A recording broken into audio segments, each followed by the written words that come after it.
is at the heart of GIS. Whether it's a school, whether it's project research, a non-profit, or a business project, we want to have access to free, open source, collaborative data, one that we can always rely on. In this video, I want to show you a few online resources that you can look up to for reliable data for your project.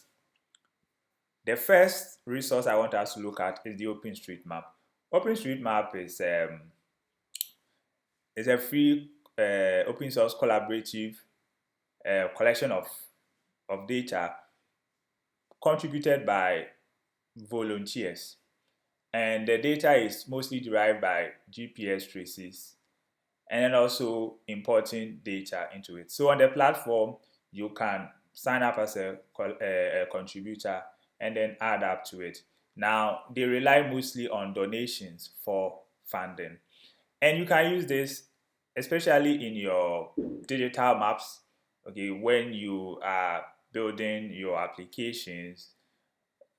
You can always use this as your reference or your base map.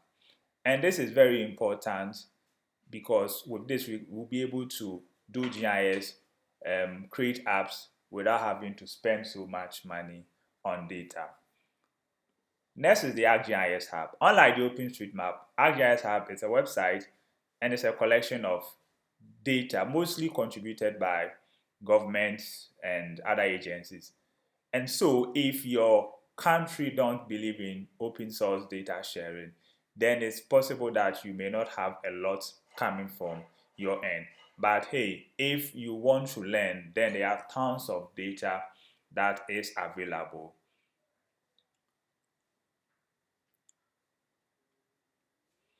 So you can sign up an ArcGIS. You need an ArcGIS online account. In the next video, another video, I will show you how you can create ArcGIS map.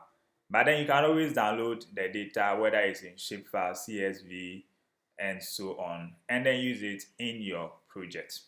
Head on to hub.arcgis.com to get started.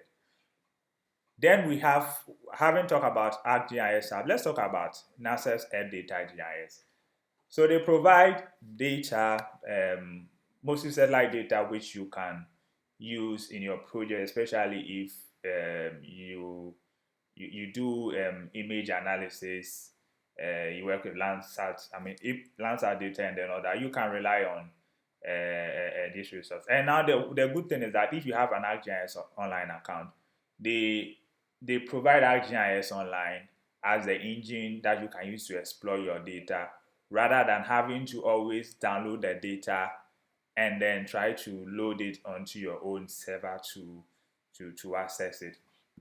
And then you can also visit, I think they also have a site here.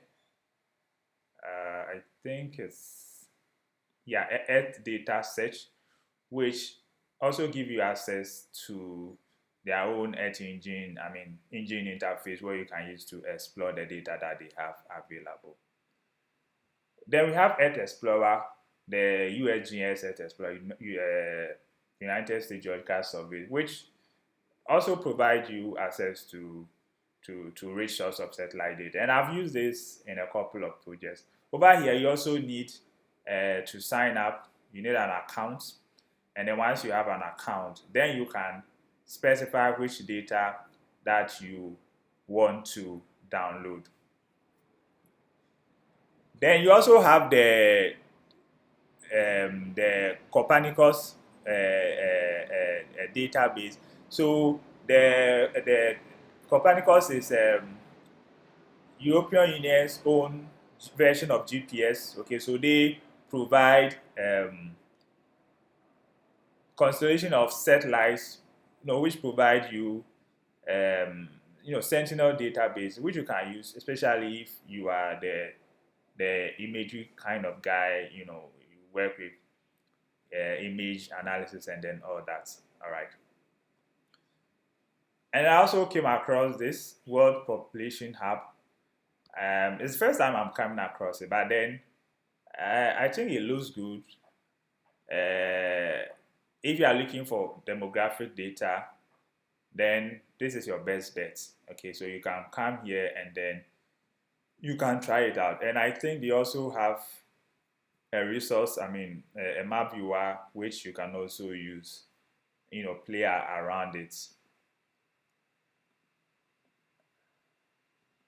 Okay, so if you are into demographic data, you want population data and then all that, then this is your best bet. And then also have the natural earth data, and it also give you access to, I think both, they give you access both raster and then vector data.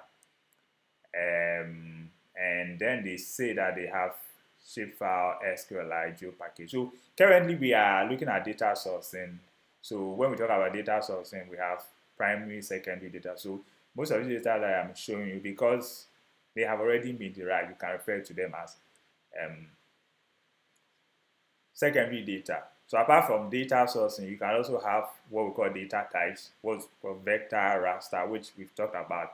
And then you also have what we call data formats. Okay, so data formats, what extension is your data coming in? Is it shapefile? Is it GeoPackage? And then all that. So they have access to all that. And then I think they have this natural earth quick start kit, which gives you access to some data, water data, administrative data, and then other. And then I downloaded, and then I downloaded one, so I can quickly load it into my QGIS for you to see how it is. If you are looking at how to add an OpenStreetMap to your QGIS, it's very simple. Okay, so if you go to layer and then I think view, okay, panels, then you can enable browser, or you can just go to data sourcing and then you select X, Y, Z, and then you choose OpenStreetMap and then you add. So I have added, I'm just going to add the data that I downloaded from the site. Okay, so I think I can just go to add and then vector, and then you can select it. Okay, so when you download, it comes as a package. You can open it and then do all that. So I've already added, so I think I can just add, load, and then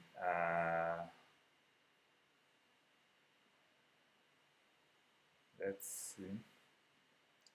Okay, so I think it's been added. So I have some data. I can just maybe zoom in to Ghana, and then you have, so I think they are